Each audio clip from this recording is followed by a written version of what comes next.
যাওয়ার পরে ওখানেও যিনি নিরাপত্তার বেষ্টনীতে তোমাদেরকে হেফাজতের সঙ্গে রাখেন। ফালিয়াবুদু রাব্ব হাযাল বাইত, ও কুরাইশরা তোমরা সেই নিরাপত্তা প্রদানকারী এই ঘরের মালিকের ইবাদত করো। তোমাদেরকে আমি সারাক্ষণ নিরাপত্তা দিই, অথচ তোমরা আমার কোনো ইবাদত করো না, আমার প্রশংসা করো না, আমার জিকির করো না, আমাকে রব হিসাবে মানো না, আমাকে আল্লাহ বলে বিশ্বাস করো না। তাই আমি সেই নিরাপত্তা দানকারী মালিক তোমাদেরকে বলছি, এই ঘরের মালিকের ইবাদত করো তোমরা। এই ঘর বলতে কোন ঘর? বাইতুল্লাহ। এই ঘর বলতে বাইতুল্লাহ। বাইতুল্লাহ অর্থাৎ আল্লাহর ঘর কাবা শরীফ। এই কাবা শরীফের মালিক যিনি, তার ইবাদত করো। সবাই মিলে বলেন, কাবা শরীফের মালিক যিনি তিনি কে? আরো জোরে বলেন কে? কুরাইশদের নিরাপত্তা যিনি দিচ্ছেন দেবেন তিনি কে? আরো শুনলে আপনি অবাক হবেন। আমার নবীর জন্মভূমির নাম হলো মক্কা,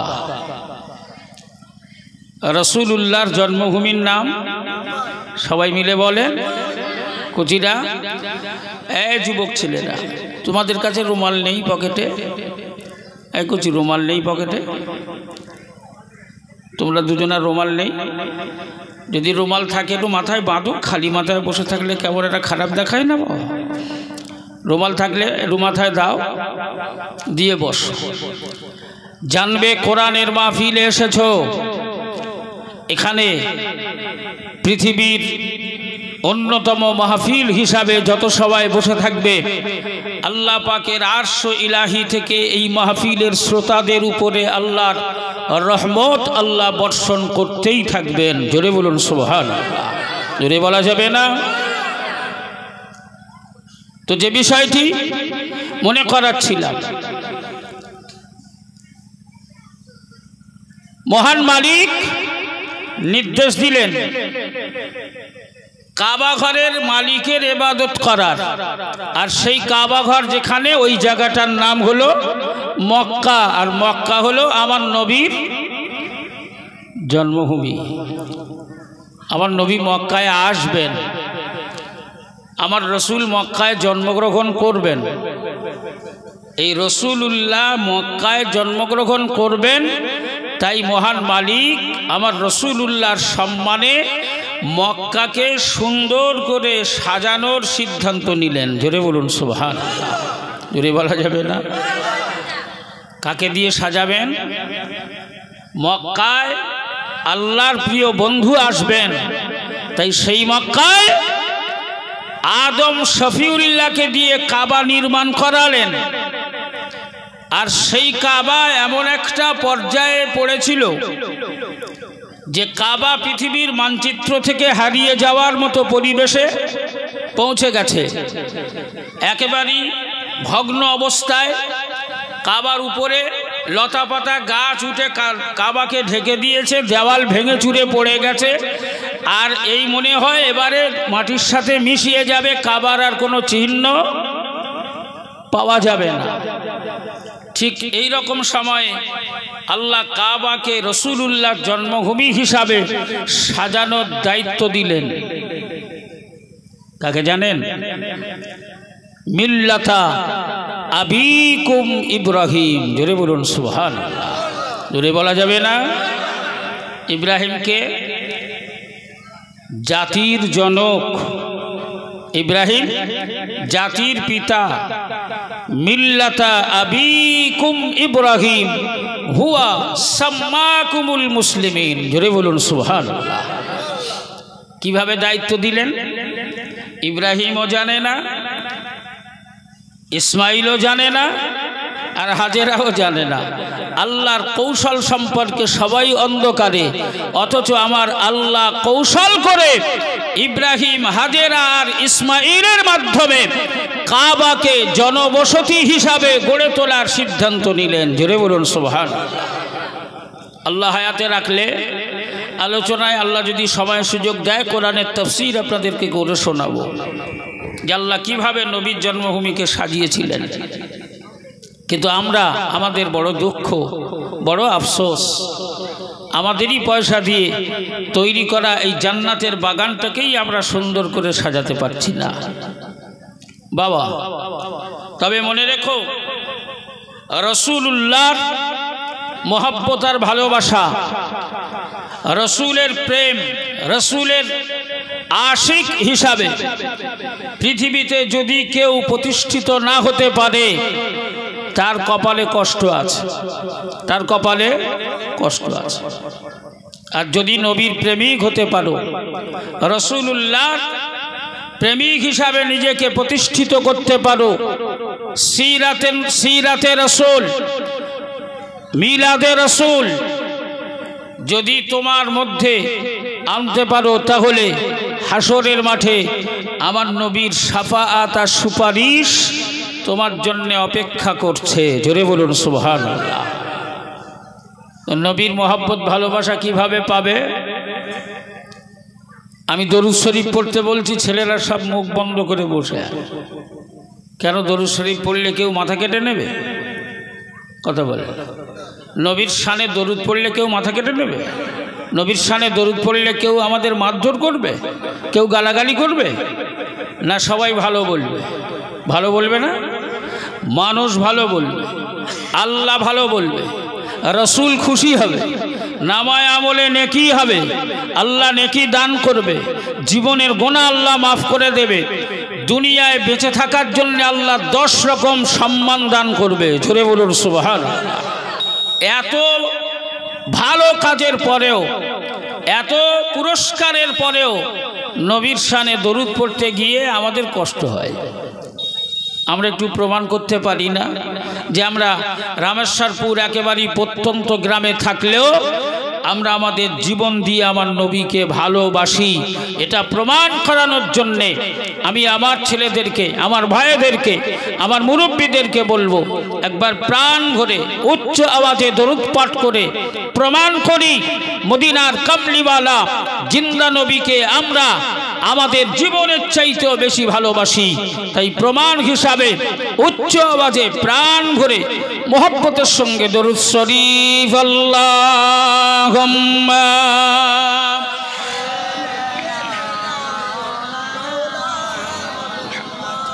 ওয়া আলা আলি সাইয়্যিদিনা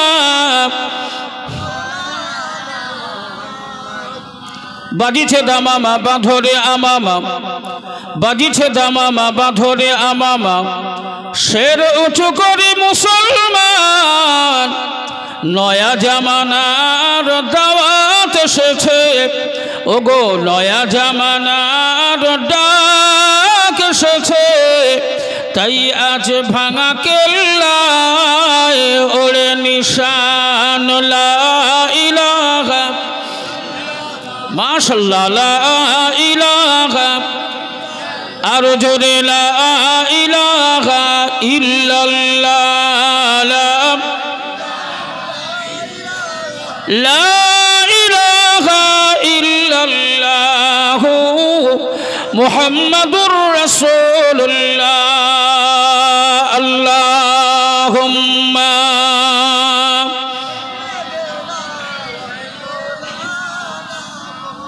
খুব ভালো হচ্ছে, মন খুলে পড়ো। ওয়ালা আলে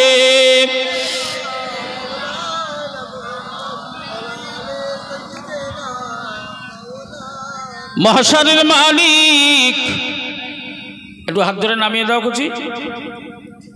মহশরের মালিক তুমি আল্লাহ, বিচারের মালিক তুমি আল্লাহ, মহশরের মালিক তুমি আল্লাহ, বিচারের মালিক তুমি আল্লাহ, হায়াতের মালিক তুমি আল্লাহ, মওতের মালিক তুমি আল্লাহ। লা ইলাহা, আরো जोरे ला इलाहा इल्लल्लाह मुहम्मदुर रसूलुल्लाह अल्लाहुम्मा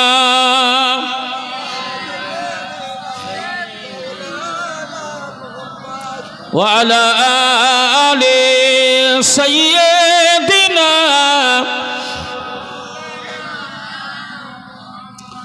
अल्हम्दुलिल्लाह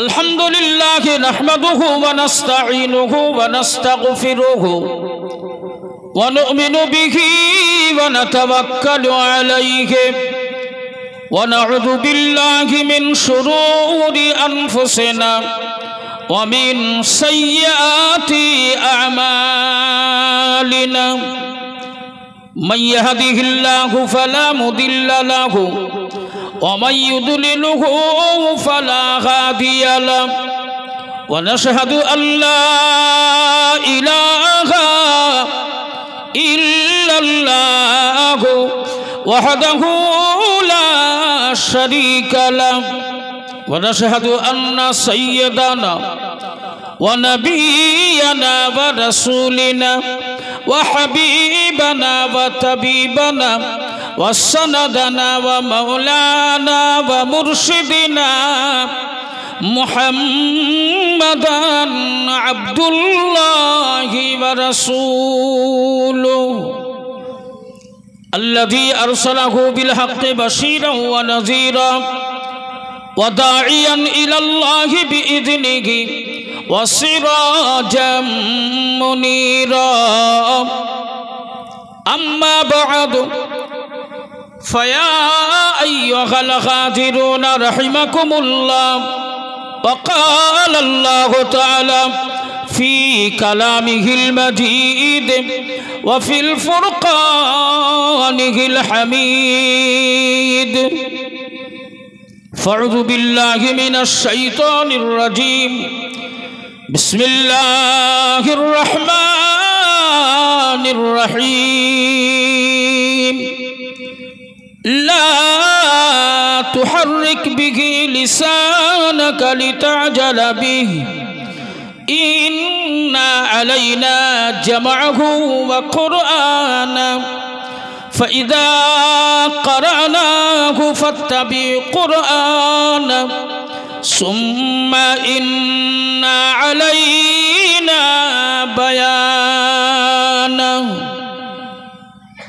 क़ाल अल्लाहु तआला अयज़न फ़ी आयतिन उख़रा बिस्मिल्लाहिर रहमानिर रहीम वलौ अन्ना अहलुल क़ुरा आमनू वत्तक़ौ लफ़तहना अलैहिम बरकातिम मिनस समाई वल अर्द क़ाल अल्लाहु तआला अयज़न फ़ी आयतिन उख़रा बिस्मिल्लाहिर रहमानिर रहीम वत्तीन वज़्ज़ैतून वतूरि सीनीन वहाज़ल बलदिल अमीन क़ाल रसूलुल्लाह सल्लल्लाहु तआला अलैहि वसल्लम खैरुकुम मन तअल्लमल कुरआन व अल्लमहु मुअज़्ज़ज़ मुकर्रम मोहतरम सम्मानित अध्यकार এই জলসার নির্বাচিত সভাপতি সাহেব মুআজ্জাজ উলামায়ে হযরত সম্মুখে বসে থাকা রামেশ্বরপুর গ্রামবাসী আমার পরিচিত অপরিচিত আমার অত্যন্ত প্রিয়জনেরা আলোচনার সূচনাতে মহান মালিকের শাহী দরবার একটু কৃতজ্ঞতা প্রকাশ করি যিনি আমাদেরকে সমূহ দুর্যোগ সমূহ বাধা সমূহ বিপত্তি উপেক্ষা করে কোরআনের মাহফিলে বসবার সুযোগ করে দিয়েছেন সেই মালিকের শাহী দরবারে কৃতজ্ঞতা প্রকাশ করে গ্রামবাসী প্রতিবেশী একেবারেই সমস্বরে উচ্চ আওয়াজে উচ্চ কণ্ঠে দ্ব্যর্থহীন ভাষায় মালিকের প্রশংসায় চিৎকার করে বলি আলহামদুলিল্লাহ। একটু প্রাণ ভরে বলি আলহামদুলিল্লাহ। সাথে সাথে আজকে আমাদের এই আগমন, আমাদের বসা, আমাদের বলা, আমাদের শোনা যার ওসিলায় পৃথিবীতে আমরা উপস্থাপন হয়েছি। তিনি কে বাবা? যার ওসিলায় আমরা এই পৃথিবীতে এসেছি তিনি কে? আমাদেরকে সৃষ্টি করেছেন আল্লাহ, কিন্তু আমরা এসেছি কার ওসিলায়? আমার রাসূলুল্লাহর ওসিলায়। আলেমরা বলে না যে আমার নবীকে আল্লাহ সৃষ্টি না করলে কিছুই সৃষ্টি হতো না, আমরাও সৃষ্টি হতাম না। তাহলে আমরা সৃষ্টি হয়েছি কার ওসিলায়? আমার নবীর ওসিলায়। কার ওসিলায়? আমার নবীর ওসিলায়। আমরা সুখ, আমরা শান্তি, সমৃদ্ধি, হাসি খুশি, আনন্দ সব আল্লাহ আমাদেরকে দেন কার ওসিলায়? আমার নবীর ওসিলায়, আমার রাসূলুল্লাহর কদমের ওসিলায়। সেই নবী মদিনাতুল মুনাওয়ারায় জিন্দা নবী, হায়াতুল মুরসালিন। আমার রসুল হায়াতুল মুরসালিন, জিন্দা নবী। সেই নবীর উপরে আমার আল্লাহ পাক শতকোটি দরুদ ও সালাম শান্তির ধারা বর্ষিত করুক। আমরা তার অত্যন্ত অনুগামী হিসাবে সকলে একবার উচ্চ আওয়াজে পড়ি আল্লাহুম্মা আমিন। জোরে বলেন আল্লাহুম্মা আমিন। আমি খায়রুজ্জামান আপনাদেরকে নিয়ে বসেছি কোরআনের ক্লাস করার জন্য। আমি আজকে আপনাদেরকে নিয়ে কোরআনের ক্লাস, শরিয়াতের ক্লাস, ইসলামী স্কলার হিসাবে শরিয়াতের উপরে, শরিয়াতের মাপকাঠির উপরে আমার ছেলে, আমার ভাই, আমার মা, বোন, বেটি, বৌমাদেরকে নিয়ে একটা পিরিয়ডে একটা ক্লাস করার জন্য বসেছি। এখন সেই ক্লাস শুরু করার সূচনাতে আমাদেরকে একটুখানি আটোসাটো করে বাঁধনটাকে একটু বেঁধে নেওয়া দরকার, ঠিক কিনা বলেন? একটা ক্লাস হচ্ছে, মাস্টার পড়াচ্ছে, ছাত্ররা পড়ছে। এই মাস্টার আর ছাত্রদের মধ্যে ডিসিপ্লিন, নিয়ম কানুন এবং পরিবেশ এই সবগুলি ঠিক থাকা দরকার আছে না নাই? জোরে বলেন, ঠিক থাকা দরকার নেই? সংযোগটা থাকা দরকার। তাহলে মাস্টার পড়িয়েও শান্তি পাবেন আর ছাত্ররা পড়েও উপকৃত হবেন। আর যদি পরিবেশ ঠিক না থাকে তাহলে পড়ানেওয়ালাও ঠিক শান্তি পাবে না, আর যারা পড়ার জন্য এসেছে স্টুডেন্ট, যারা ছাত্র, তারাও ঠিক পড়া বুঝতে পারবে না। যার জন্যে আমাদেরকে একটুখানি সজাগ থাকতে হবে, একটুখানি সজাগ হতে হবে। কিসের ব্যাপারে? দায়িত্বের ব্যাপারে। দায়িত্বশীল যদি হওয়া যায় তাহলে পড়িয়েও শান্তি আর পড়েও শান্তি। আপনি খুব গভীরভাবে আমার ছেলেদেরকে বলবে, একটু ভেবে দেখো শোনা, ছেলে মেয়ে যদি বাপের আনুগত্য স্বীকার করে, বাপ মায়ের কথা মতো চলে, তাহলে সেই ছেলে মেয়ে বাপ মায়ের কাছে প্রিয় হবে না হবে না? সবাই মিলে বলতে হবে। ছেলে মেয়ে যদি দায়িত্বশীল হয় তাহলে বাপ মার কাছে ওই ছেলে মেয়ে প্রিয় হয়। ছাত্ররা যদি দায়িত্বশীল হয় শিক্ষকের কাছে তারা প্রিয় পাত্র হয়। কম্পাউন্ডার যদি দায়িত্বশীল হয় ডাক্তারের কাছে প্রিয় পাত্র হয়। মুয়াজ্জিন যদি দায়িত্বশীল হয় গ্রামবাসীর কাছে প্রিয় পাত্র হয়। ইমাম যদি দায়িত্বশীল হয় মুসল্লিদের কাছে প্রিয় পাত্র হয়। তাহলে দায়িত্ব বলে একটা জিনিস আছে, আছে না নেই? আমরা যদি দায়িত্বশীল হই আল্লাহ যে দায়িত্ব আমাদেরকে দিয়েছেন, রাসূল যে দায়িত্ব সম্পর্কে আমাদেরকে শিখিয়েছেন, সেই বিষয়ে আমরা যদি দায়িত্বশীল হই তাহলে নবীর কাছে প্রিয় পাত্র হিসাবে গণ্য হবে, আর পুরস্কার হিসাবে আল্লাহ আমাদেরকে জান্নাত দান করবে। জোরে বলুন সুবহানাল্লাহ। জোরে বলা যাবে না? কি দায়িত্ব আমাদের, সেই দায়িত্ব সম্পর্কে একটু সচেতন হতে হবে। দায়িত্ব পালন করার ব্যাপারে সচেতন হতে হবে। তাই আপনাদেরকে আমি আমার আলোচনা শুরু করার প্রাক্কালে পবিত্র কোরআনুল কারীম থেকে অত্যন্ত গুরুত্বপূর্ণ কিছু বিষয়, অত্যন্ত গুরুত্বপূর্ণ কিছু কোরআনের আয়াত আমি তেলাওয়াত করে আপনাদেরকে পড়ে আপনাদেরকে শুনিয়েছি। আলোচনার সূচনাতে একটা বিষয় আপনাদের মগজে দিতে চাইছিলাম যে দায়িত্বশীল হলে, দায়িত্ব সম্পর্কে সচেতন হলে পৃথিবীর এহেন কোনো জায়গা নেই যে জায়গাতে তার সামনে বাধা হয়ে দাঁড়ায়, বাধা এসে হাজির হয়। আর দায়িত্বহীন হলে পৃথিবীর এহেন কোনো জায়গা নেই যেখানে সে সহজভাবে পার হয়ে যায়।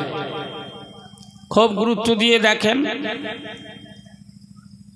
আপনি বাড়ির গার্জিয়ান, আপনার কথা আপনার স্ত্রী শুনবে, আপনার ছেলে মেয়ে শুনবে, আপনার ছোট ভাই বোন যারা আছে তারা শুনবে, আপনার ভাইঝি ভাইপো যারা আছে তারা শুনবে, কারণ আপনি বাড়ির গার্জিয়ান। এখন আপনি যদি দায়িত্বশীল না হন তাহলে ছেলে মেয়ে বলো, ভাই ভাইপো বলো, ভাইঝি বলো আর বিবি বলো, কেউ আপনার কথা শুনবে মনে হয়? যদি আপনি দায়িত্বশীল না হন, আপনি যদি দায়িত্ব জ্ঞানহীন হন, তাহলে কারোর কাছে আপনার জায়গা খোলা নেই, সব জায়গায় আপনার বাধা। আর আপনি যদি দায়িত্বশীল হন, বিবিও আপনাকে সম্মানের জায়গা দান করবে, বিবির কাছে আপনি যথারীতি সম্মান পাবেন, ছেলে মেয়েও আপনাকে সমীহ করবে, ভাই ভাইপোরা আপনার সামনে কথা বলতে গেলে মাথা নিচু করবে, তারা সবাই আপনার দায়িত্বশীলের সম্মান প্রত্যেকেই দেওয়ার জন্য তৈরি হবে। হবে না? হবে না? প্রত্যেকেই হবে।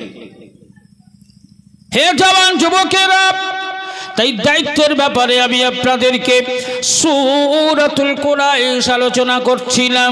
আল্লাহ পাকের নির্দেশ দেওয়া হলো সূরাতুল কুরাইশ নাজিল করে আমার আল্লাহ কুরাইশদেরকে বললেন, তোমরা দায়িত্বশীল হও, কারণ আমি তোমাদেরকে নিরাপত্তা দান করি, আমি তোমাদের জীবনে হাসি দান করি, তোমাদের জীবনে খুশি দান করি। তোমরা যখন মক্কা থেকে বার হয়ে শাম দেশের পথে রওনা হও, রাস্তায় শত্রু মিত্রদের হাত থেকে, বিপদ আপদ মুসিবতের হাত থেকে আমি তো তোমাদেরকে হেফাজত করি।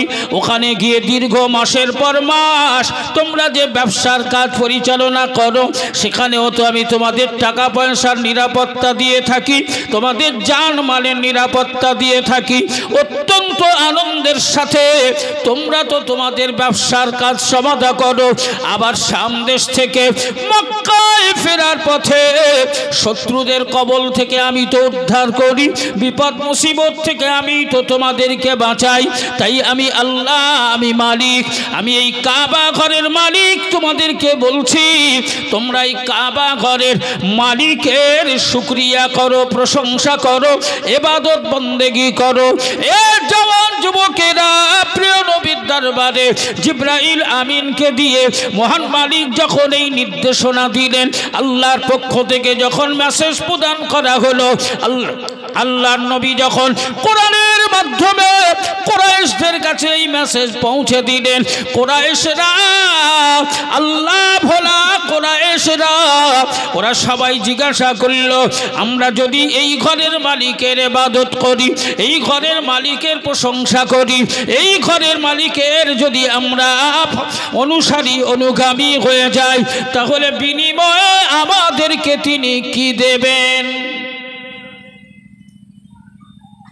কাবা ঘরের মালিকের যদি আমরা ইবাদত করি তো তিনি আমাদের দেবেন কি? কি পাবো আমরা? এ জওয়ান যুবকেরা, পবিত্র কোরআনুল কারীমে মহান মালিকের পক্ষ থেকে আমাদের উদ্দেশ্য করে মহান মালিক ঘোষণা দিলেন, ওয়ালাউ আন্না আহলুল কুরআ আমানু ওয়াত্তাকাউ। মহান মালিক বললেন, ও রামেশ্বরপুর এলাকার জওয়ান যুবকেরা, মহান মালিক বললেন প্রত্যন্ত এলাকা রামেশ্বরপুর এলাকা, কোনো জনপদ এলাকার কোনো মেয়ে ছেলে, কোনো বেটা ছেলে, কোনো নারী কিংবা কোনো পুরুষ যদি আমি মালিক হিসাবে আমার উপরে ঈমান আনয়ন করে, আমি মালিক আমার পক্ষ থেকে ঘোষণা দেওয়া হলো, পৃথিবীর কোনো মানব কোনো মানবী তার জীবনে যদি দুটো কাজ প্রতিষ্ঠিত করে, আমি মালিক বলছি পৃথিবীর কোনো মেয়ে ছেলে কিংবা কোনো বেটা ছেলে তার জীবনে যদি দুটো কাজ প্রতিষ্ঠিত করে, আমি মালিক দায়িত্বের সাথে কথা দিলাম, যে মানুষটি দুটো কাজ করবে আমি আল্লাহ মালিক হিসাবে তার পক্ষে তার জন্য আমার পক্ষ থেকে দুটো কাজ করে দেওয়া হবে। আল্লাহর প্রশংসা করতে কষ্ট হয়? হ্যাঁ গো শোন না, আল্লাহর প্রশংসা করতে কষ্ট হয়? হ্যাঁ, আমি খৈরুজ্জামান কখন বলবো সুবহানাল্লাহ বলো, তবে বলবে? আল্লাহর প্রশংসা জবান দিয়ে বার হয়ে আসবে। আপনি জবান দিয়ে আল্লাহর প্রশংসা করবেন, জবানের জিবের ডোগা থেকে বার হওয়ার সাথে সাথে কবুল করে, যিনি কবুল করে নেবেন তিনি কে? জোরে বলেন। আর আমি খৈরুজ্জামান ঠেলা দিয়ে যে সুবহানাল্লাহ বলবেন, ওই সুবহানাল্লাহ আল্লাহর শাহী দরবারে পৌঁছাতে গিয়ে বাধাপ্রাপ্ত হবে। বাধাপ্রাপ্ত হবে না? হবে না?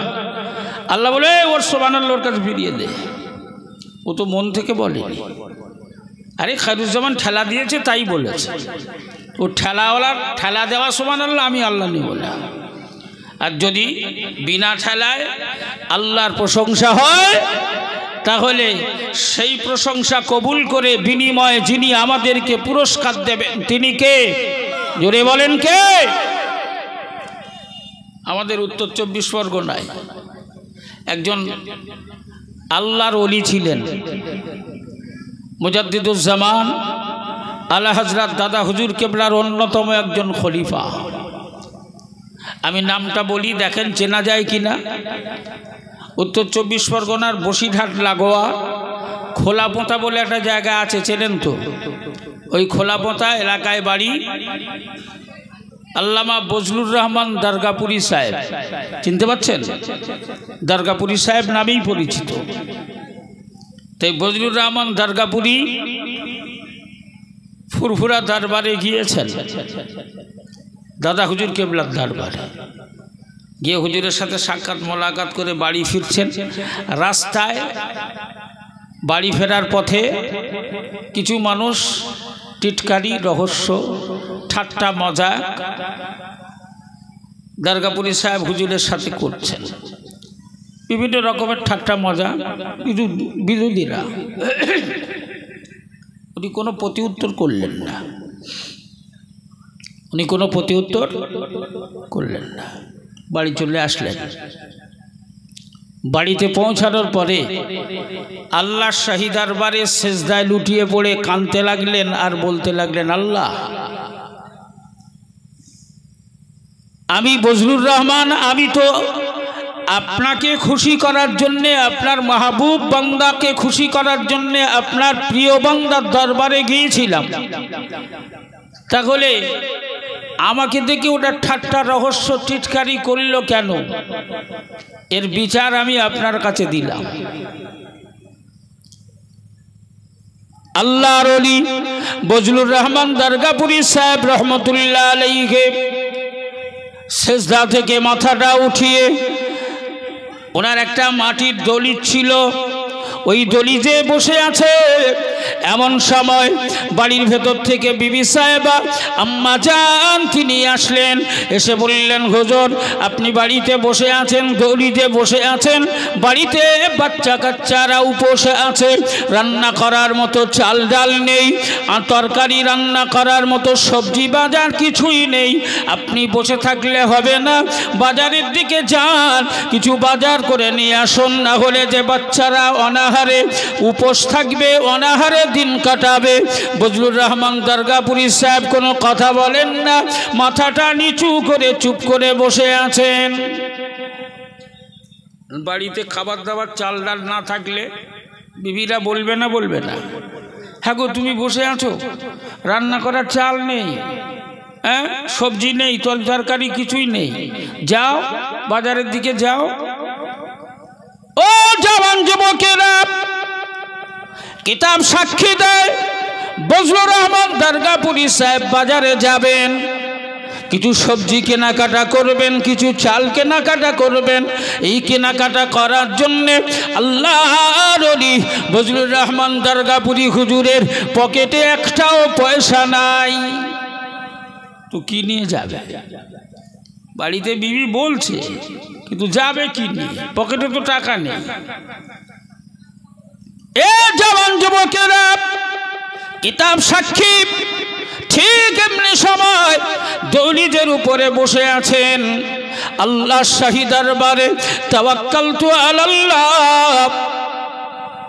ও জওয়ান যুবকেরা, ও সোনার বালিকেরা, পবিত্র কোরআনুল কারীমে আল্লাহ পাক ঘোষণা দিয়েছেন, মুমিন যারা বিপদ আপদ বালা মুসিবতের হাত থেকে হেফাজত করা, দুনিয়াতে তাদের রুটি রিজিকের ব্যবস্থা করা, মুমিন যদি প্রকৃত মুমিন হয়, আল্লাহর উপরে ভরসাকারী হয়, তাহলে সমূহ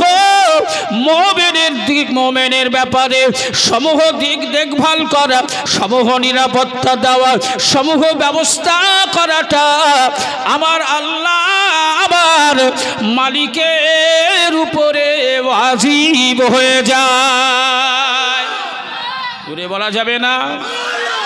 এ জওয়ান যুবকেরা, আল্লাহর ওলি বজলুর রহমান দরগাপুরি সাহেব হুজুর বসে আছেন, ঠিক এমনি সময় একটা গরুর গাড়ি ভর্তি করা মাল, চাল ডাল সবজি আলু তেল ঝাল হলুদ থেকে শুরু করে এক গাড়ি মাল নিয়ে এসে ওই গাড়ির গাড়োয়ান আল্লামা বজলুর রহমান দরগাপুরি সাহেব হুজুরের বাড়ির সামনে গাড়িটা দাঁড় করালেন। ঘটনাচক্রে ওই গাড়ির গাড়োয়ানটা আল্লামা বজলুর রহমান দরগাপুরি সাহেব হুজুরকেই জিজ্ঞাসা করলেন, হুজুর এটা কি বজলুর রহমান দরগাপুরি সাহেবের বাড়ি? হুজুর বললেন, হ্যাঁ বাবা, এটা দরগাপুরি সাহেবের বাড়ি। তো গাড়োয়ান বলছে, হুজুর এই গাড়িতে মাল আছে, এই মালগুলো একটু নামিয়ে নেওয়ার ব্যবস্থা করে নেন। কোথা থেকে নিয়ে এসেছো, কে পাঠিয়েছে মাল?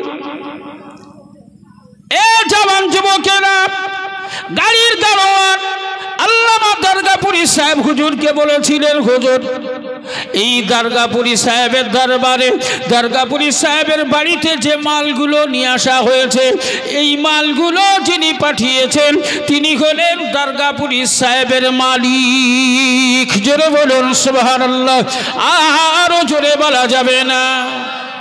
সমস্ত গাড়ির মালজাল নামানো হলো, একেবারে দলিস কানায় কানায় পূর্ণ হয়ে গেল।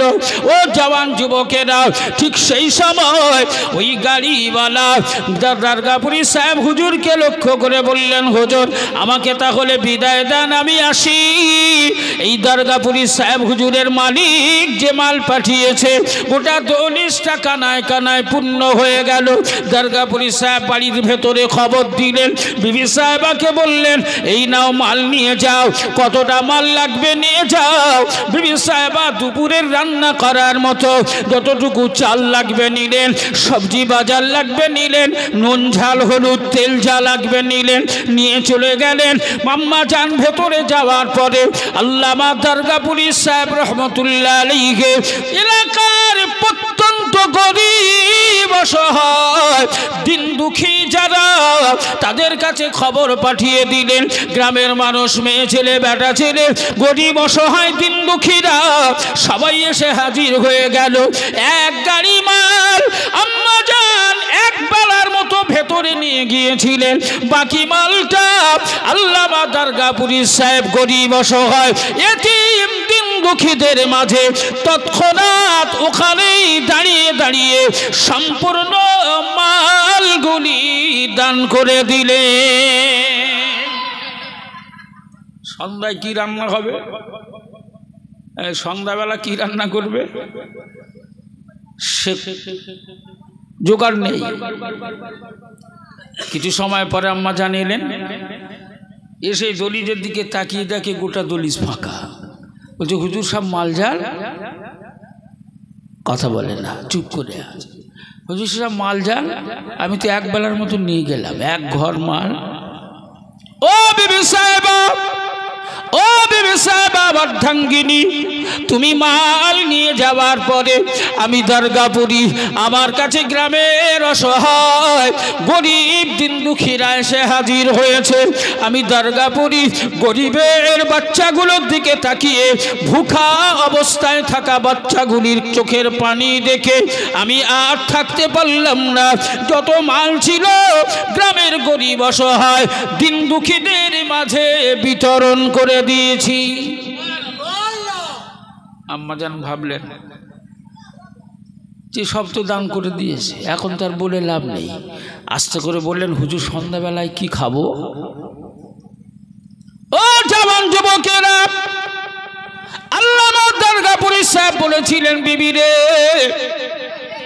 ও বিবি সাহেবা, আমার মালিক আমার দরবারে, আমি দরগাপুরি আমার বাড়িতে এক গাড়ি মাল পাঠিয়েছিলেন।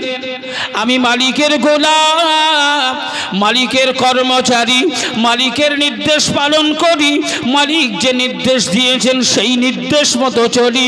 তাই দুপুরে যে মালিকের পক্ষ থেকে দরগাপুরির খাবারের ব্যবস্থা করা হয়েছিল, রাতের বেলায় আবার সেই মালিক দরগাপুরির খাবারের ব্যবস্থা করে দেবে। জোরে বলা যাবে না? এ জওয়ান যুবকেরা, তাই কুরাইশরা তাদেরকে যখন বলা হলো ফালিয়াবুদু রাব্বা হাযাল বাইত, তোমরা এই ঘরের মালিকের ইবাদত করো, তারা প্রতি উত্তরে জিজ্ঞাসা করেছিল এই ঘরের মালিকের ইবাদত যদি আমরা করি তিনি আমাদেরকে কি দেবেন? যে ভুলে গেছো নাকি? আলোচনা এখানেই চলছিল, তো এখানেই বন্ধ রেখেছিল। বাবা, সহজে যে জিনিস পাওয়া যায় সে জিনিসের কদর আমরা দিতে জানি না। পড়ে পাওয়া 16 আনা। মুসা নবীর জামানায় আল্লাহ পাকের পক্ষ থেকে মুসার অনুসারীরা, বর্তমানে যে ইসরায়েল ইহুদিরা, এদেরকে আল্লাহ একটানা 3 বছর, কোনো কোনো রেওয়ায়াত এসেছে একটানা 40 বছর, একাধ দিন নয়, জান্নাতি খানা, বেহেশতি খানা, মান্না ও সালওয়া, জান্নাত থেকে পার হেড মাথা পিছু প্যাকেট করে আল্লাহর পক্ষ থেকে প্রতিদিন জান্নাত থেকে খাবার পাঠানো হতো। জোরে বলুন সুবহানাল্লাহ। জান্নাতি খাবার প্রতিদিন বসে বসে আরামে পায়। তে জান্নাতি খাবার একটানা খেতে খেতে খেতে খেতে মনের ভেতরে কিরাম একটা শয়তানি চাল, শয়তানি ওয়াসওয়াসা, শয়তানি ধোঁকা, শয়তানি প্রলোভন তাদের মধ্যে শয়তান ঢুকিয়ে দিয়েছে। দিয়ে বললে এক কাজ কর, মুসাকে একটু বল না যে রোজ রোজ এক খাবার ভালো লাগে? হ্যাঁ, প্রতিদিন এক খাবার কত খাওয়া যায়? খাবারটা একটু পাল্টাতে বল। মুসাকে, নবী মুসা কালিমুল্লাহকে বললেন দেখেন, আমাদের এই এক খাবার রোজ রোজ আর ভালো লাগছে না, আমাদের একটু খাবার নিত্য নতুন নতুন খাবার, এই চাষ করা, মাঠে চাষাবাদ করা, এই সবজি, এসব খাবারের দরকার। এই খাবার আমরা আর খাবো না। তোমার আল্লাহকে বলো তিনি যেন আমাদের জন্য এই খাবারের ব্যবস্থা করে দেয়। এ জওয়ান যুবক যুবকেরা, মহান মালিকের উপরে যদি ভরসা করো, তোমার মালিকের উপরে যদি পূর্ণ ভরসা থাকে, আমি কোরআনের দুটি আয়াত তোমাদের সামনে রেখেছি। মহান মালিক জানিয়ে দিলেন, যদি আমার উপরে ভরসা করে পৃথিবীর কোনো মানব কোনো মানবী দুটো কাজ করতে পারে, আমি আল্লাহ কথা দিলাম, এই দুটো কাজের একটা কাজ হলো ওয়ালাউ আন্না আহলুল কোরআন। এক নাম্বার হলো, সে যদি মালিক হিসাবে, রব হিসাবে, মাবুদ হিসাবে আমাকে যদি মেনে নেয়, আমার উপরে যদি ঈমান আনয়ন করে। এক নাম্বার হলো, আমার উপরে ঈমান আনয়ন করতে হবে, আমাকে রব হিসাবে মেনে নিতে হবে। দুই নম্বরে ওয়াত্তাকাও, আর রব হিসাবে, মালিক হিসাবে আমার ভয় অন্তরে পোষণ করতে হবে। এই দুটো কাজ করতে হবে। আল্লাহ বললেন, এই দুটো কাজ তোমাদের দায়িত্ব দুটো। একটা হলো আমার উপরে ঈমান আনা, আর দুই নম্বরে আমাকে ভয় করা। অলরেডি একটা কাজ আমরা কিন্তু খুব ভালোভাবে করেছি না করিনি? আল্লাহর উপর ঈমান আমরা প্রত্যেকেই এনেছি, আল্লাহকে আমরা বিশ্বাস প্রত্যেকেই করেছি। কিন্তু দুই নাম্বার কাজটা একটু এদিক ওদিক আছে না ভাই? আচ্ছা, আল্লাহকে আমরা ভয় করি? কথা বলে না। আল্লাহকে ভয় করি? কারা কারা আল্লাহকে ভয় করো একটু হাত তুলে দেখাও দিন দেখি, যে আমরা আল্লাহকে ভয় করি। মাশাআল্লাহ, মাশাআল্লাহ। আল্লাহ আপনাদের এই হাতগুলোকে কবুল করে নিক। সকলে মিলে বলেন আল্লাহুম্মা আমিন। আল্লাহ মঞ্জুর করে নিক, সকলে বলেন আমিন। তাহলে আমরা সাক্ষী দিলাম যে আমরা প্রথমত আল্লাহর উপরে বিশ্বাস করে ঈমান নিয়ে এসেছি। ঈমানের ব্যাপারে আমরা সবাই ক্লিয়ার। আর দুই নাম্বার কাজটাও আমরা সাক্ষী দিলাম, আমরা আল্লাহকে ভয় করি। কি ঠিক কিনা? সাক্ষী দিলাম না দিলাম না? আচ্ছা বাবা, বলো দিন, কার কার পকেটে বিড়ি আছে? কি বলে? এই বিড়ি কার কার পকেটে আছে বলবে? কে কে ভাই বোন আত্মীয় স্বজন গ্রামবাসী প্রতিবেশীর হক ফাঁকি দাওনি? কে কে মিথ্যা কথা বলো না? কে কে নামাজ পড়ো না? যে আল্লাহকে ভয় করে ও কি মিথ্যা কথা বলতে পারে? যে আল্লাহকে ভয় করে ও কি বিড়ি খেতে পারে? যে আল্লাহকে ভয় করে ওই যুবকটা কি ছেঁড়া প্যান্ট পরতে পারে? তা আমরা আল্লাহকে ভয় করি সবাই, যে হাত তুললাম। কথা বলে। আচ্ছা বাবা বলো দিনি, আমি এই ছেঁড়া প্যান্ট পরার কথা বলি যে আমার ছেলেরা হাসছে। আচ্ছা, এই কোন যুগে এলু? হ্যাঁ, ভালো প্যান্ট ভালো জিনিস পরতে সবাই চায়, কিন্তু ই কোন পাগলের পাল্লায় পড়লুন যে ভালো জিনিস ছিঁড়ে পড়ে? ই কোন পাগল? আচ্ছা বলো, ওই ছেঁড়া প্যান্ট পরা ছেলেটা আমাদেরই তো ছেলে, যে ভালো প্যান্টটা ছিঁড়ে হেঁটু বার করে ছিঁড়ে রেখেছে। আবার ওই বাইরের দোকানদারের কাছে শুনছি, বলে হুজুর ছেঁড়া প্যান্টের দাম বেশি। সে কি রে, প্যান্ট ছিঁড়ে গেল তো ফেলে দিই, ছেঁড়া প্যান্টের আবার দাম বেশি কি? বলছি হুজুর আমরা মাঝে মাঝে নতুন প্যান্ট কিনে নিয়ে এসে বাড়িতে ছিঁড়ে বিক্রি করলে দাম বেশি হয়। সে কি রে বাবা? হ্যাঁ। আচ্ছা বলো দিন, আল্লাহ না করুক আমাদের এই ছেলে ছেঁড়া প্যান্ট পরে আছে। এখন কার কখন চলে যাওয়ার সময় হবে কেউ বলতে পারবো? কথা বলে। এই আছি, এই নেই। আজ আমি খায়রুজ্জামান বক্তা, কাল হয়তো আমার নামে ঘোষণা হবে আমি লাশ হয়ে গেছি। তুই আমার ওই ছেলেটা ছেঁড়া প্যান্ট পরে যদি মারা যায়, আমরা সবাই মুফতি সাহেব, মৌলানা সাহেব, ইমাম সাহেব, মুয়াজ্জিন সাহেব, হাজি সাহেব, নামাজি সাহেব, মুসল্লি সাহেব, গ্রামবাসী প্রতিবেশী সবাই আমরা তার জানাজা পড়ার জন্যে হাজির হব। জানাজা পড়ার সময় যা বলার তো বলবো। আবার ওই লাশটাকে কবরে শোয়ানোর সময় কি বলবো? বিসমিল্লাহে ওয়া আলা, বিসমিল্লাহে ওয়া আলা মিল্লাতি রাসূলিল্লাহ। বিসমিল্লাহি ওয়া আলা মিল্লাতি রাসূলিল্লাহ। আচ্ছা বলো, ওই ছেলেটা যে ছেঁড়া প্যান্ট পরে মারা গেল, ও কি রসুলের মিল্লাতে ছিল? কথা বল, রসুলের মিল্লাতে ছিল? তাহলে কি করে ডাহা মিথ্যা কথা বলি বলো দিন? হ্যাঁ, আর আমরা যতই বলি বিসমিল্লাহি ওয়া আলা মিল্লাতি রাসূলিল্লাহ, আল্লাহ আপনার রসুলের মিল্লাতে কে কবরস্থ করলাম, আল্লাহ আমাদের কথা নেবে? এই মিথ্যেবাদী, ও তো রসুলের মিল্লাতে ছিলই না, তো ছাড়া পান পরে মরেছে, হেঁটু বার করে মরেছে। কারণ সতর ঢাকা, হাঁটু পর্যন্ত সতর ঢাকা ফরজ। ফরজ তরফকারী কখনো রসুলের মিল্লাতে থাকতে পারে না। তা ও তো আল্লাহ, আমরা যতই মিথ্যা কথা বলে, আমার ছেলে তো, আমার ভাইপো তো, আমার নাতি তো, তাই ওর পক্ষে সাক্ষ্য দিচ্ছি, আল্লাহ বলবে তোকেও ব্যবস্থা করে দেবো। তুই মিথ্যা কথা বলছিস, হ্যাঁ, ওর হয়ে আমার কাছে সুপারিশ করছিস, ও তো আমার রসুলের মিল্লাতে ছিলই না, তোর কথা তো আমি গ্রহণই করব না। সাবধান, সতর্ক হও বাবা। আমরা তোমাদেরকে ভালোবাসি, মহব্বত করি, আমাদেরই ছেলে তোমরা, তাই রসুলের মিল্লাতে ফিরে এসো, রসুলের মিল্লাতে ফিরে এসো। দুনিয়ায় সম্মান পাবে, আখিরাতেও আল্লাহ সম্মানের জায়গা দান করবে ইনশাআল্লাহ। যদি তুমি নবীর মিল্লাতে না ফিরতে পারো, সমূহ বিপদ আছে বাবা।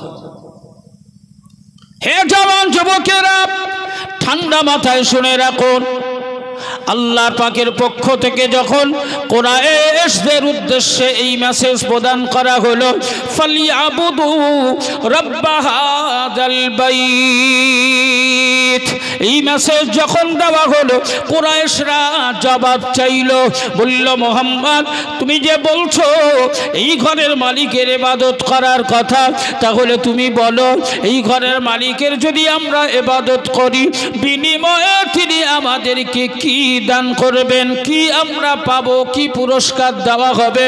মহান মালিক বললেন, জিবরাইল, ও আমার মালাইকা জিবরাইল আমিন, আমার হাবিবের কাছে এই মর্মে সুসংবাদ প্রদান করে দাও, আমি আল্লাহ পাক জানিয়ে দিলাম, আল্লাযী আত'আমাহুম মিন জু। ও আমার মালাইকা জিবরাইল আমিন, আমার প্রিয় হাবিবের মাধ্যমে কুরাইশদের কাছে এই মর্মে সংবাদ পৌঁছে দাও। কুরাইশদের উদ্দেশ্য করে বলো, হে কুরাইশরা, তোমরা যদি কাবার মালিকের ইবাদত করতে পারো, কাবার মালিকের ইবাদতে মগ্ন হতে পারো, তাহলে সেই কাবার মালিক তোমাদেরকে কথা দিচ্ছে, কাবার মালিকের ঘোষণা হলো, আমার ইবাদত যারা করবে, আমি কাবার মালিক হিসাবে তাদের ঘরে সম্মানের রিজকের ব্যবস্থা করে দেব। জোরে বলা যাবে না? এ জওয়ান যুবকেরা, মহান মালিক বললেন, শোনো, তোমরা আমার ইবাদত বন্দেগী করো, তোমাদের খাওয়ার ব্যাপারে আমি আল্লাহ ব্যবস্থা করে দেব, তোমাদের নিরাপত্তার দায়িত্ব আমার পক্ষ থেকে প্রদান করা হবে। ও জওয়ান যুবকেরা, ঠান্ডা মাথায় শুনে রাখো, যে আল্লাহর হয়ে যায়, মহান মালিক তার হয়ে যায়। প্রিয় হাবিব জানালেন, আল্লাহর কোনো প্রিয় বান্দা যদি আল্লাহকে রাজি করিয়ে নেয়, আল্লাহর কোনো প্রিয় বান্দি যদি আল্লাহকে খুশি করাতে পারে, মহান মালিকের পক্ষ থেকে ঘোষণা হয়। আমার নবী পাক জানিয়ে দিলেন, মহান মালিক ঘোষণা দিয়েছেন, আমাকে যে রাজি করে, আমাকে যে খুশি করে, আমি আল্লাহর পক্ষ থেকে তার দুটি চোখে নূর ঢেলে দেওয়া হয়, তার দুটি চোখে আমি আল্লাহ বরকত ঢেলে দিই। ওই বরকত এসে দেখে, আমি আল্লাহকে যে রাজি করে, তার দুটি হাতে আমি আল্লাহ বরকত ঢেলে দিই। ওই বরকতে সে ধরে, আমি আল্লাহ আমাকে যে রাজি করে, তার দুটি পায়ে আমি আল্লাহ বরকত ঢেলে দিই। ওই বরকতে সে চলাফেরা করে, আমি আল্লাহকে যে রাজি করে, তার দুটি কানে আমি আল্লাহ বরকত ঢেলে দিই। ওই বরকতে সে শোনা জানা করে, আমি আল্লাহ আমাকে যে রাজি করে, আমি আল্লাহ তার জবানে বরকত ঢেলে দিই। ওই জবানে এই বরকত দিয়ে সে কথাবার্তা বলে। অতএব আমি আল্লাহ আমার যে হয়ে যায়, আমি মালিক আমার পক্ষ থেকে তার তার সমূহ ব্যবস্থা করে থাকি। জোরে বলা যাবে না? বজলুর রহমান দারগাপুরি সাহেব হুজুরের কথা বলছিলাম, ওনাকে আমার আল্লাহ নিরাপত্তা দেওয়ার জন্যে আল্লাহর রহমতের ফেরেশতা পাঠিয়ে নিরাপত্তা দিতেন। জোরে বলুন সুবহানাল্লাহ। জোরে বলা যাবে না? এ জওয়ান যুবকেরা, ঠান্ডা মাথায় শুনুন, দায়িত্ব পালন করার ব্যাপারে আমরা যদি সচেতন হই, মহান মালিকের পক্ষ থেকে লাখের উপরে নবী আল্লাহ পাঠিয়েছেন। সকলকেই, সমস্ত নবীকেই তো আল্লাহ দায়িত্ব দিয়েছিলেন। দায়িত্ব পালনের ব্যাপারে তারা সচেতন ছিলেন। ঈমানের দায়িত্ব পালন করার ব্যাপারে রীতিমতো তাদেরকে পরীক্ষার সম্মুখীন হতে হয়েছিল। মহান মালিক যত নবী রসুল পয়গম্বর নবী রসুলদেরকে আল্লাহ পাঠিয়েছিলেন, ঈমানের ব্যাপারে সবাইকে রীতিমতো ঈমানের ব্যাপারে পরীক্ষার সম্মুখীন হতে হয়েছে। আজ আমরা মুমিন মুসলমান, আমাদেরকে তো আমার আল্লাহ তেমন পরীক্ষার সম্মুখীন করেন না। আমরা সারাটা দিন জুয়ার আড্ডায় সময় কাটাই, আমরা সারাটা দিন মদের আড্ডায় সময় কাটাই, আমরা লটারি খেলি। এ জওয়ান যুবকেরা সুদ খাই, ঘুষ খাই, বেনামাজি, বিড়ি খাই, আমরা হারাম মাল ভক্ষণ করি। তারপরেও তো আমার আল্লাহ আমাদেরকে পরীক্ষার সম্মুখীন করেন না। আমাদেরকে তো ঈমানের ব্যাপারে পরীক্ষা দিতে হয় না। এর একমাত্র অবদান আমার প্রিয় রাসূলুল্লাহর কদমে রসিলা। কষ্ট হচ্ছে? আলোচনায় কষ্ট হচ্ছে বাবা? কষ্ট যদি না হয় তাহলে নিশ্চিত অসুবিধার বিপরীত শব্দ হলো সুবিধা। অসুবিধা না হলে কি হচ্ছে? সুবিধা হচ্ছে। সুবিধা যদি হয় তাহলে আওয়াজের মাধ্যমে প্রমাণ হবে। একটু তাকবীর দাও দিন, কেমন সুবিধা হচ্ছে দেখি। নারায়ে তাকবীর। আল্লাহ কবুল করে নিক। সকলে বলেন আমিন। জোরে বলেন আল্লাহুম্মা আমিন। আমি আপনাদেরকে কোরআনুল কারীমের 16 নম্বর পারা থেকে একটা ছোট্ট তাফসীর উপহার দিয়ে তারপরেই আল্লাহ যদি সময় হাতে থাকে, সময় যদি পাওয়া যায়, তাহলে সূরা 3 আমি তেলাওয়াত করে শুনিয়েছি এবং সেই সাথে আমার রাসূলুল্লাহর ব্যাপারে অত্যন্ত গুরুত্বপূর্ণ একটা আয়াত আপনাদের কাছে পড়ে শুনিয়েছি। ওখানে আসব, তবে তার আগে আমরা সবাই আমার রাসূলুল্লাহর রুহানি নজর, রুহানি দোয়া, রুহানি বরকত পাওয়ার আশায় নবীর শানে একবার প্রাণ ভরে আমাদের মনের যত রকমের দুশ্চিন্তা বলি, সুচিন্তা বলি, যত রকমের মন্তব্য বলি, সব কিছু ঝেড়ে কোরআনের প্রতি আমরা মনোনিবেশ করব। আল্লাহ যাতে আমাদেরকে এই মনোনিবেশ করার তৌফিক দান করেন, সেই জন্যে আমরা একবার নবীর মহব্বতে, ভালোবাসায় একটু দরুদ পড়ে আল্লাহর কাছে সাহায্য চাইব। প্রত্যেকেই প্রাণ ভরে একটু দরুদ শরীফ আল্লাহুম্মা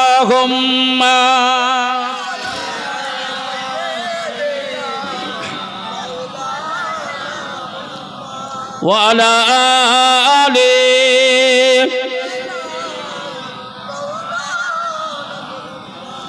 মুহাম্মদ নাম যতই জপি, মুহাম্মদ নাম যতই জপি, ততই মধুর লাগে। ওই নামে এত মধু আছে কে জানি তো আগে। আল্লাহুম্মা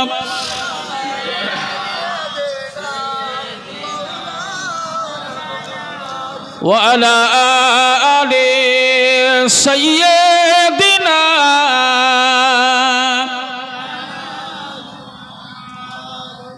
আমার সোনা ভাইরা, আমার সোনা মানিকেরা, বর্তমান সময় অত্যন্ত কঠিন পরিস্থিতির মধ্য দিয়ে আমাদের পার হচ্ছে বাবা।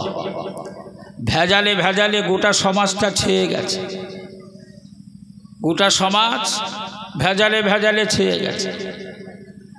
আসল খুঁজে পাওয়া বড় মুশকিল বাবা। এই কদিন আগে একটা বিষয় নিয়ে গোটা পৃথিবী তোলপাড় চলছে।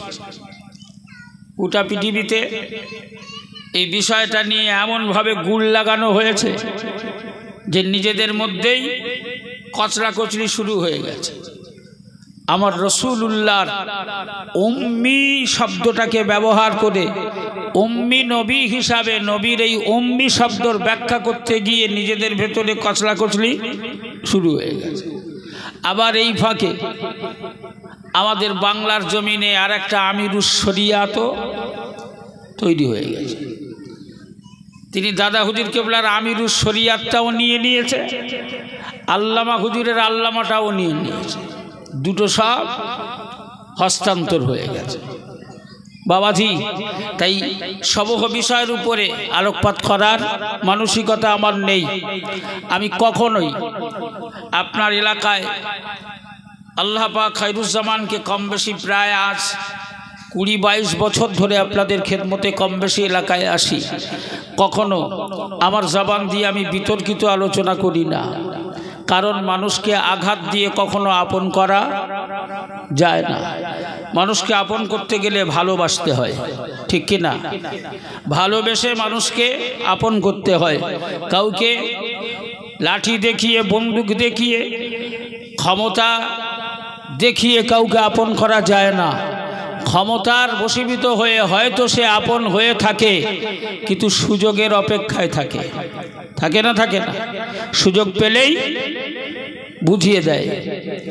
সেজন্যে কাউকে যদি আপন করতে হয় ভালোবেসে আপন করো, আর ভালোবেসে যাকে আপন করে নেবে ও সারা জীবন আপন হয়েই তোমার পাশে কাটিয়ে দেবে। এটা হলো ভালোবাসার অবদান। জোরে বলুন সুবহানাল্লাহ। তাই আপনাদেরকে এই কঠিন পরিস্থিতির মধ্য থেকেও ইমানের ব্যাপারে সজাগ থাকতে হবে। কারণ ইমান লুঠেরা, ইমান হরণকারী আপনার ইমান চোখের সামনে ধ্বংস করে দেওয়ার জন্য তৈরি হয়েছে। ঘুণাক্ষরেও আপনি টের পাবেন না, বুঝতে দেবে না, বোঝার পরিবেশ তৈরি করবে না, অথচ আপনার ইমানটাকে লুটে নিয়ে চলে যাবে। এরকম ইমান চোর কিছু বেরিয়েছে, তাদের থেকে বর্তমান পরিস্থিতিতে একটু সজাগ আর সাবধান থাকতে হবে।